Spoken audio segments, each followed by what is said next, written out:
एक व्यक्ति जिसकी शादी हो चुकी होती, शादी हो जाने के बाद शादी की पहली रात होती है, जिसे सुहागरात बोलते हैं। कोई व्यक्ति है इस सुहागरात को ये समझता है कि इसकी ज़िंदगी का सबसे अगर महत्वपूर्ण कोई लक्ष्य है तो यही है। एक व्यक्ति है जिसकी उम्र लगभग 37 साल के करीब होती है, इसकी पत्नी की उम्र जो कि 22 साल के करीब होती है। दोनों एक कमरे के अंदर आते हैं, कमरे के अंदर आने के बाद वह व्यक्ति अपनी पत्नी पर इस तरीके से जानवरों की तरह टूट पड़ता है कि उसको शरीर को इस तरीके से दाँतों से नोचने लग जाता है, हाथों से नोचने लग जाता है कि उसकी जो पत्नी होती है, उसको जबरन चीख करके, चिल्ला करके, रो-रो करके उस कमरे से बाहर निकलना पड़ता है। जब बाहर निकलती है तो अर्धनग्न थी, आधे शरीर पे कपड़े थे, आधे पर नहीं। महिलाएँ जब देखती है कि आखिरकार क्या हुआ है, तो वो व्यक्ति था, वो भी पीछे से इसी तरीके से आता जैसे वो पागल हो गया। नमस्कार मित्रों, आपको वेलकम करता हूँ मैं एक और क्राइम के एपिसोड में। दरअसल मित्रों ये घटना है मध्य प्रदेश के इंदौर की है। मध्य प्रदेश के इंदौर में एक व्यक्ति रहता था, एक बाप की फैमिली रहती थी जिसका नाम जो व्यक्ति था उसका नाम देवानंद होता है। देवानंद की वहां पर एक फैमिली रहती थी। उस फैमिली काफी संपन्न थी, काफी पैसे वाली थी, काफी धनवान थी, यानी कि आम के पेड़ों का वहां का वो बाग था। देवानंद का एक बेटा होता है जिसका नाम नकुल होता है। नकुल की कहीं से शादी नहीं हो रही थी, इसकी उम्र भी 47 साल के करीब हो चुकी थी। सफेद बाल आ चुके थे, दांत इनके धीरे धीरे से गिरने लग गए थे, काफी कमजोर हो रहे थे ये। जब ये देवानंद है इधर उधर से अपने मित्रों से कहवा करके पैसे जैसे लिब्बा दिब्बा करके जैसे तैसे करके अपने बेटे नकुल की शादी कर लेता है। अब ये नकुल है पहले से ही ऐसी प्रवृत्ति का था।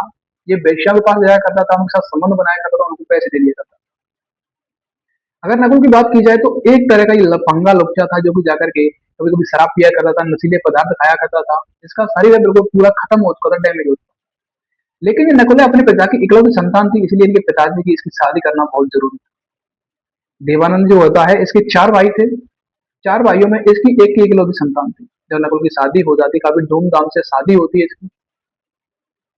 शादी हो जाने के बाद जब इन बहू पत्नी को यानी कि बहू को घर पर लाया जाता है, नकुल की जो पत्नी थी इसका नाम सुलेखा था, इसकी उम्र 22 साल के करीब थी। ये अपने कमरे के अंदर पहुंच गई थी, ये अपने पति के आने का इंतजार कर रही थी, अपने मन में कुछ भाव ले हुए थी। जब तक नकुल है अपने मित्रों के पास जाता है और उसके मित्र कुछ इस प्रकार के होते हैं कि वो उसको शराब में, शाम को शराब की पार्टी करते हैं, शराब में घोल करके 11 गोलियां शक्तिवर्धक खिला देते हैं। इसकी एक गोली की अगर कैपेसिटी एक एक घंटे थी, तो 11 गोलियां एक साथ खिला देते हैं। 11 गोलियां खाने के बाद अपने घर आता है। इधर में सुलेखा अपने पति का इंतजार कर रही थी, शादी की पहली रात जिसे सुहागरात कहते हैं। उस रात अपने घर पर आता है और धीरे धीरे से जब तक घर पर आता है, जब तक इसको अपने शरीर में झंझनाहट सी बनना शुरू हो जाती है, ऐसा उन गोलियों का असर होना शुरू हो जाता है। ये कमरे में पहुंचता है और कुंडी लगाता है। उसके बाद अपनी पत्नी पर इस तरीके से टूट पड़ता है। ये अपने आप को रोक रहा था, नकुल अपने आप को रोक रहा था, हाथ पैरों को रोक रहा था, पर रुक नहीं पा रहा था। गोलियों का असर इतना हो चुका था, ये पागल जैसा हो चुका था। अपनी पत्नी को किस करते हुए दांतों से काटना शुरू कर देता है, उसकी गालों को, हाथों को, मुंह को, सबको काटना शुरू कर देता है। धीरे धीरे जब बात प्राइवेट पार्ट पर आती है तो प्राइवेट पार्ट को भी इस तरीके से दांतों से काट देता है और लड़की ये चीखने चिल्लाने रोने लग जाती है। जब ये नकुल नहीं मानता है, नहीं हटता है, तो सुलेखा है, इसकी पत्नी है, उसको धक्का देती है। धक्का देने के बाद अर्धनग्न कमरे से बाहर निकलती है। अर्धनग्न कमरे से बाहर निकलती है। जहाँ पर बात लेडीज थी, वो लेडीज से कपड़े पहनाती है, कपड़े पहना कर लड़की को अलग रूम में ले जाया जाता है। और जिधर में नकुल है जो कि पागल हो चुका होता है, उसे जबरन से दो चार आदमी पकड़ते हैं, पकड़ करके गाड़ी में डाला जाता है, उसको हॉस्पिटल लाया जाता है। हॉस्पिटल लाकर उसका इलाज चलता है तो डॉक्टर बताता है कि किसी व्यक्ति ने इसको ऐसी 11 गोलियां खिला दी थी जिनकी एक गोली की जो कैपेसिटी एक एक घंटे थी।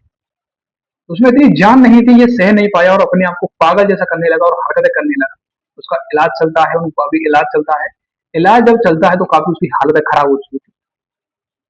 धीरे धीरे से जब इलाज चलता है तो वो सही हो जाता है। उसके बाद सुलेखा उसकी पत्नी है, उसके पिताजी के लिए फोन करते हैं, पापा जी ऐसी सी बात। और उनके पिताजी उनको घर पर ले जाते हैं।